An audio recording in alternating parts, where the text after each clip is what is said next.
Hello,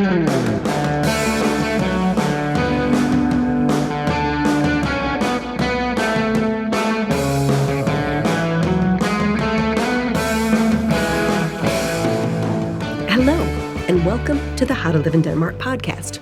I'm Kaysander Mellish. This is another segment in my series about working in Denmark.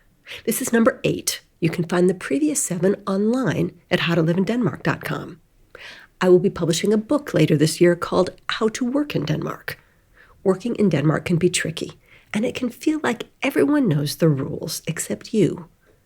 Today, I'm going to talk about a subject that may seem a little dry, but it can make a big difference to your success on the job in Denmark. Joining a Danish union or a Danish A-kasse.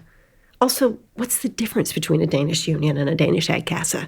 Do you need one, both, or neither? Now, in a lot of countries, unions are out of fashion among highly educated workers, at least in the private sector. I come from the USA, and their unions, they're either for hands-on workers, steelworkers, hotel maids, or for civil servants like schoolteachers and cops. Knowledge workers, creative types, they're almost never unionized. But that's not true in Denmark, where engineers, doctors, lawyers, bankers, IT people, and writers regularly join unions. Unions can actually be even more important for foreign employees than they are for Danes. First of all, when you join a union, you get access to their specialists. These are people that speak Danish, they know the Danish salary levels, and they know the Danish social welfare system. So when you receive a contract from a Danish company, your union can go through the contract and make sure you're getting a fair deal when it comes to salary and benefits. They can look at vacation time, paternal leave, arrangements for your spouse, whatever, and see if there are any red flags that you can negotiate away before you sign. Danish employers expect this. They will not be annoyed if you ask for a day or two to review the contract with your union. The person hiring you probably did this herself before she took her job. It's completely normal. Secondly, if things don't go as expected on the job, the union can be your backup. When you have a dispute with your employer, you can feel pretty vulnerable as a foreigner, especially if your residence permit depends on your job. Your union can get involved and tell you what your rights are. Sometimes they'll even take a meeting with you and your employer to get things sorted out. And if you lose your job, which happens regularly to both Danes and foreigners, then you really need a union.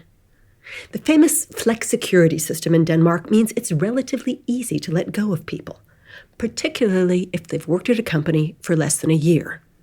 You can be laid off, or as the Danes insist on saying, fired, without having done anything wrong. Maybe the company's changing strategy, restructuring, or simply having a bad year, and off you go. When you're let go in Denmark, which has happened to me more than once, they call you into a conference room that generally contains only 2 people. One who tells you that you no longer have a job, plus one to serve as a witness. And the first question they ask you is, are you a member of a union? If you're a union member, you'll have the right to have a 4th person in the room, a union representative who's on your side. That person can make sure that you get the best possible departure package. Now, I was not a member of a union the first time I got laid off, which is why I basically got whatever the company felt like giving me. On a subsequent layoff, I was indeed a member, and I was able to call on the union's legal team. I actually asked them if it was worth filing a lawsuit against my former employer. Turned out it wasn't, but at least I knew.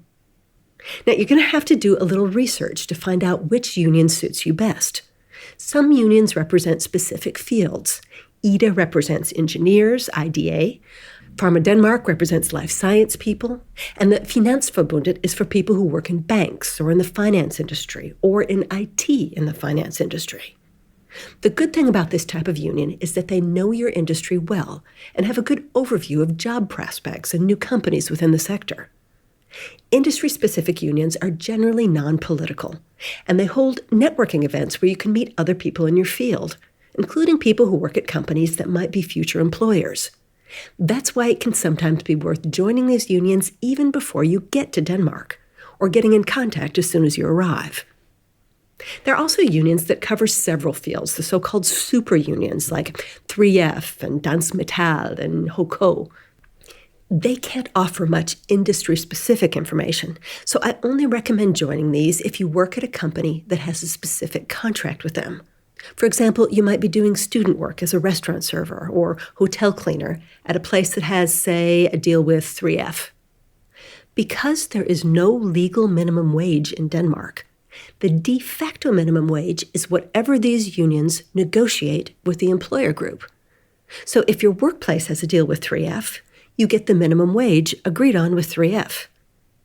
Your union will also help you out if you get hurt on the job or if the employer decides not to pay you for some reason, something that happens regularly to vulnerable newcomers, according to the Facebook groups catering to foreigners in Denmark. If you've got no union, you've got no backup. The Danish police will not get involved with an employer-employee dispute. Now, those are unions. It took me about a decade to figure out the difference between a Danish union and a Danish A-kasse, so I hope I can make the process somewhat shorter for you. A union, as I've explained above, gives you information about your industry and protects you on the job, standing in your corner if things go wrong. It also usually negotiates with business owners to set salary levels. By contrast, an A-kasse distributes your unemployment payments, if you have a right to unemployment payments. That usually requires either EU citizenship or a permanent residency card. In other words, if you're from Africa, India, China, the USA, Canada, any other non-EU country, you don't need an A-kasse unless you get permanent residency in Denmark. But you can still benefit from a union. If you have permanent residency, or if you're from an EU country, you should sign up for an A-kasse as soon as you can.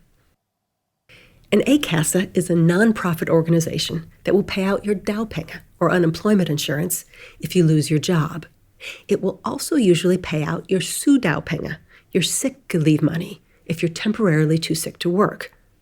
Now, the truth is the money they distribute comes from the Danish government. The A-kasse is just the administrator, which is why you should choose an A-kasse with good online reviews for its administrative ability. You get the same money from anybody. Your A-kasse will also do various things to try to muscle you back into the workplace, like helping you write your CV and repeatedly directing you towards job openings. The Danes have the unsubtle strategy of making unemployment so unpleasant that it's easier to work. You pay for your A-kasse on a quarterly basis, but it's deductible from your giant Danish taxes, so it really doesn't cost that much. Skipping an A-kasse is a stupid way to save money. As broke as I occasionally get, I keep paying for my A-kasse, even though I've never actually needed to use it. That's because if you don't have an A-kasse and become unemployed or sick, you won't be able to get dagpenge. Without dagpenge, there's nothing on offer except the dreaded kontanthjælp, the payment Denmark offers to the poorest of the poor. Now, the rules change constantly, but generally you're not allowed to own anything of value if you accept kontanthjælp, which means selling your home, your vehicles, even your jewelry in some cases. And if you have a partner, you may not be eligible for kontanthjælp. The state considers it your partner's job to support you. It's all very ugly and unpleasant, which is why I suggest signing up for an A-kasse as soon as you're eligible. You usually have to be a member for a year before getting any benefits, so sign up when you still have a job. You can price shop among A-kasse, but make sure to do some research on their service levels before just going for the cheapest option. So once you have an A-kasse, or a union, or both, don't just lean back and send them money without taking advantage of the services they offer, like networking and free courses and career counseling.